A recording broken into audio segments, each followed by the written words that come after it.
What the heck is up, YouTube?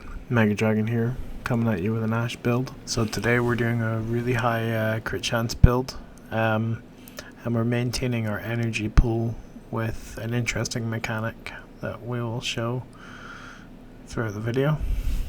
So getting right to the build, we've infused R4 with Korra's Ensnare.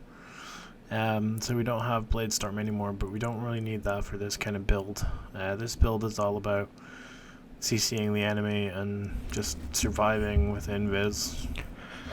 And proccing Arcane Avenger as much as possible, so we can have pretty much 100% uptime on Arcane Fury.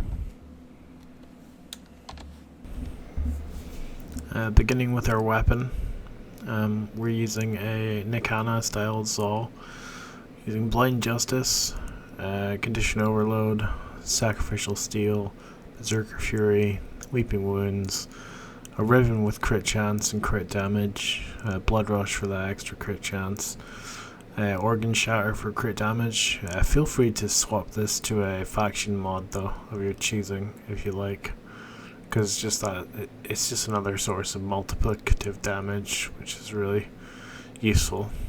And finally Voltaic Strike, which is pretty crucial, and Exodia Force. 50% chance to deal 200% weapon damage to enemies. That part's really important.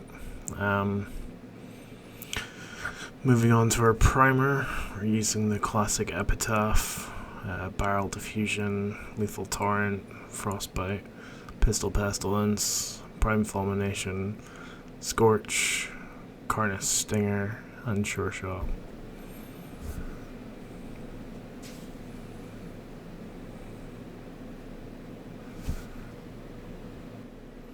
And finally our Ash Prime build, we're using Combat Discipline. This is so we can proc Arcane Avenger consistently, basically giving us even more crit chance. Running Cunning Drift for that extra range on Ensnare. Primed Continuity because we want to stay in invis for as long as possible. Narrow Minded again to extend our duration for invis. Prime Flow, just so we have a huge energy pool. Smoke Shadow, this part is really cool because you get a 150% crit chance when you're invis, so that's adding even more crit chance. Augur Message, that's just for extra duration. Archon Stretch, now this is really cool. Archon Stretch. Abilities that deal electricity damage restore +2 energy per second over 5 seconds. This actually works with Exodia Force procs from your Zaw if you're using an electric element, which I am. So this is how we're maintaining our energy pool. So, like I said earlier, it's quite an interesting mechanic. But yeah.